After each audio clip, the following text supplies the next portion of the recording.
നമ്മുടെ ബീട്രൂട്ടിൻ്റെ ഇല പറിച്ച് തോരൻ വെക്കാനാണ്. അങ്ങനെ എൻ്റെ ബീട്രൂട്ടിൻ്റെ ഇലയിൽ നല്ല ഇലകൾ നോക്കി മുറിച്ചെടുക്കുവാണേ. കുറച്ചൊക്കെ ഇലകളാണേലേ ഇങ്ങനെ കരിഞ്ഞു പോയിട്ടുണ്ട്. അതെന്ത് പറ്റിയതാണെന്ന് അറിയത്തില്ല. എനിവേ നല്ല ഇലകൾ നോക്കി മാത്രം മുറിച്ചെടുക്കുക. എന്നിട്ട് അതുകൊണ്ടൊരു തോരൻ ഉണ്ടാക്കുക. ഞാൻ നേരത്തെ ഇതുകൊണ്ടൊരു തോരൻ ഉണ്ടാക്കി നോക്കിയായിരുന്നു. നമ്മുടെ നാട്ടിലെയൊക്കെ ചീരയില്ലേ, ചീര വെച്ച് തോരൻ ഉണ്ടാക്കുന്ന പോലെ തന്നെ ഉണ്ട് കേട്ടോ. അപ്പം ഞാൻ വിചാരിച്ചു ഇതിൻ്റെ ഒരു വീഡിയോ എടുത്ത് നിങ്ങളെ കൂടെ കാണിക്കാമെന്ന്. അകത്തുനിന്ന് വെട്ടല്ലേ, പുറത്ത് കാണുന്ന ഓരോ കമ്പ് വീതം ഇങ്ങനെ മുറിച്ചെടുക്കണം. ഈ എല്ലാം വെച്ചിരിക്കുന്നതാണ്. ഇത് വെച്ച് നമുക്കിന്നൊരു തോരൻ ഉണ്ടാക്കാം ഉച്ചക്കാലത്തെ ചോറിന്. അപ്പോൾ നമ്മുടെ ബീട്രൂട്ടിൻ്റെ ഇലയെടുത്ത് ഞാൻ അരിയുവാണേ. അരിഞ്ഞ് നമുക്കതിന് തോരൻ വെക്കാം ആണേ.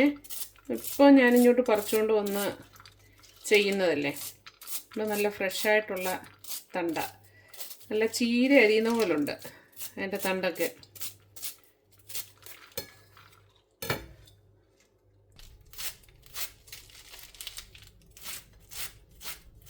അങ്ങനെ നമ്മുടെ ബീട്രൂട്ടിൻ്റെ ഇലകളെല്ലാം അരിഞ്ഞെടുത്തിട്ടുണ്ട് കേട്ടോ. അപ്പം നമുക്ക് ഉണ്ടാക്കാനായിട്ട് കുറച്ച് അരപ്പുണ്ടാക്കാം. ഞാൻ അതിനായിട്ട് കുറച്ച് പച്ചമുളകും വെളുത്തുള്ളിയും കുറച്ച് നല്ല ജീരകവും കൂടി ഇടുവാണേ. നല്ല ജീരകം, അതിലോട്ട് കുറച്ച് തേങ്ങയും കൂടി ഇട്ടേ. ഇതിലോട്ട് കുറച്ച് മഞ്ഞൾപ്പൊടിയും കൂടി ഇടുവാണേ.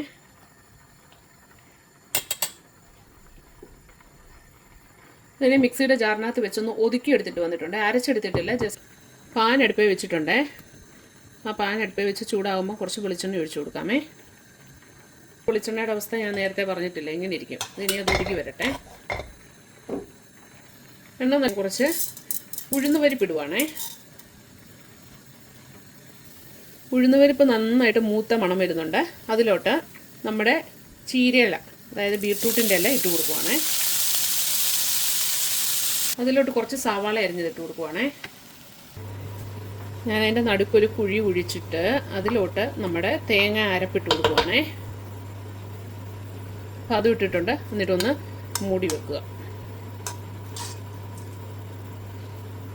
ഒരടപ്പ് വെച്ച് അടച്ചൊരു 2 മിനിറ്റ് ഒന്ന് ആവി കയറാൻ വെക്കുവാണേ. അപ്പം നമ്മുടെ അടപ്പൊന്ന് തുറന്ന് നോക്കാം. ആവി കയറി വന്നിട്ടുണ്ട്. ഒന്ന് ഇളക്കി കൊടുക്കണേ. പരിപ്പ് വേവിച്ചതിട്ട് കൊടുക്കുക കേട്ടോ. കുറച്ച് ഉപ്പൂടി ഇടുവാണേ. നല്ലൊരു മണം വരുന്നുണ്ട്. വെളിച്ചെണ്ണയും ആ ഉഴുന്നും എല്ലാം കൂടെ മൂത്തേൻ്റെ നല്ല സ്മെല്ല് വരുന്നുണ്ട്. അപ്പോൾ ഇവനെ ഒന്ന് ഇളക്കി കൊടുക്കാം. നേരം അടച്ചു വെക്കല്ലേ. അടച്ചു വെച്ച വെള്ളം എല്ലാം കൂടെ ഇറങ്ങി വരും. നന്നായിട്ട് എടുക്കും.